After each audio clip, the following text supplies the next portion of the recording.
I'm not allowed to say that, you know, that could be the end of my political career, but I'll say it anyway.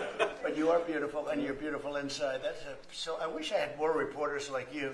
You covered Africa for a long time? Yes, for over 10 years. Wow. I covered even your first administration. Yes, I know that. That's great. Well, thank you. That's so nice that you said that. Appreciate it. And I have one more question, Yes. Mr. President. Since we know in July or in the future, both President of Rwanda and the Congo will be coming to the United States.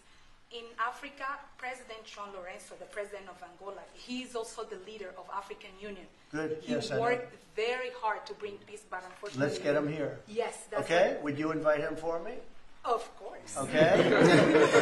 No, we'll have. I know that he works very hard, and he's the head of essentially the union.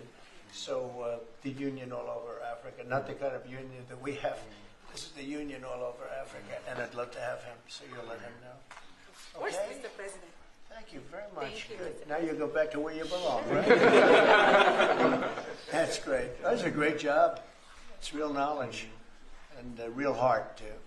Congratulations. Okay.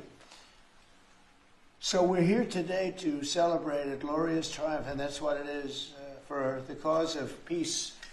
And this is a long time waiting, the signing of a historic peace agreement between the Democratic Republic of the Congo and the Republic of Rwanda. The conflict has continued, and it's been going on for many, many years. It's been going from, I guess they say 30 years. The Great Lakes region of Africa for a long time, and maybe even a time before that. How is the Great Lakes region? Must be beautiful, right? Beautiful. Beautiful region, but they had a lot of war, right? A lot of fighting, a lot of death. It's displaced countless people and claimed the lives of thousands and thousands. But today, the violence and destruction comes to an end, and the entire region begins a new chapter of hope and opportunity, harmony, prosperity, and peace. That's been a long time waiting. I said, how long has the war been going? And a friend of mine who was very much involved said 30 years, and at least 6 million people were killed during that period of time. It's incredible. And somebody said that was actually, it's the biggest war on the planet since World War II. So it's a shame, but we're going to bring it to an end. I want to express my gratitude and congratulations to the representatives of the Democratic Republic of the Congo and the Republic of Rwanda, who signed this pivotal agreement a short time ago. They just signed right in front.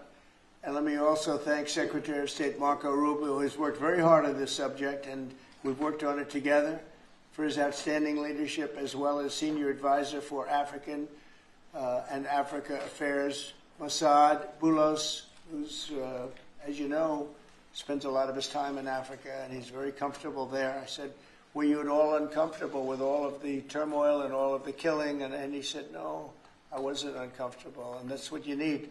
You need somebody that's going to be able to get. So, Mossad, I want to thank you very much for the job you've done. Amazing guy, actually.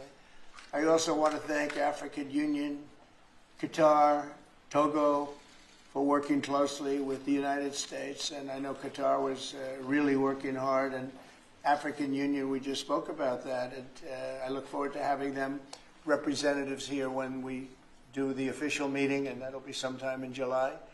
And we look forward to it. And you better be here covering it, okay? We're not going to send anybody else covering it but you. But this is a tremendous breakthrough. In a few short months, we've now achieved peace between India and Pakistan, Israel and Iran, and the DRC and Rwanda, and a couple of others also. Serbia, you know, they were getting ready to go to war with a group I won't even mention because it didn't happen. We were able to stop it. But I have a friend in Serbia, and they said we're going to go to war again. And I won't mention that it's Kosovo, but it's Kosovo. But they were going to have a big-time war, and we stopped it. We stopped it because of trade. They want to trade with the United States. I said, we don't trade with people that go to war.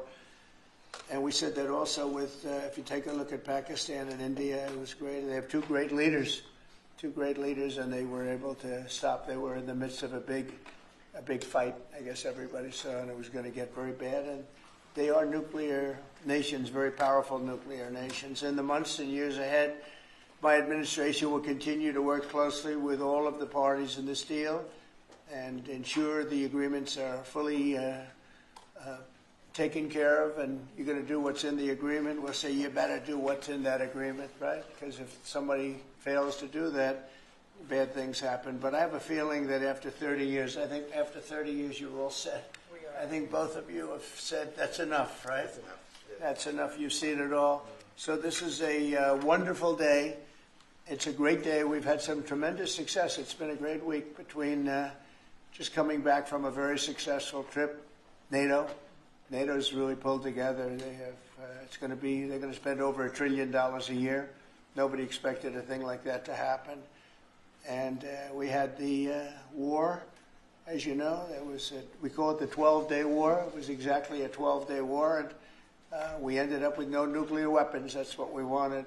They were just absolutely blown to pieces, those 3 sites. And there's no nuclear weapons, and hopefully there can be a lot of healing, and the healing is starting. And it's been a really pretty amazing week, and this is one that I really look forward to. This was set up a few weeks ago. And it was something that I really look forward to. If we can do this, and we do that because we have a certain competence that's good, we're able to get people to be peaceful. I think we can do war better than anybody, but we don't want to. And we have the greatest military in the world. They showed that in Iran. Those pilots, they flew for 36 hours. And think of that, and they hit their target. The size of this desk, half the size of this desk, from about 52,000 feet in the dark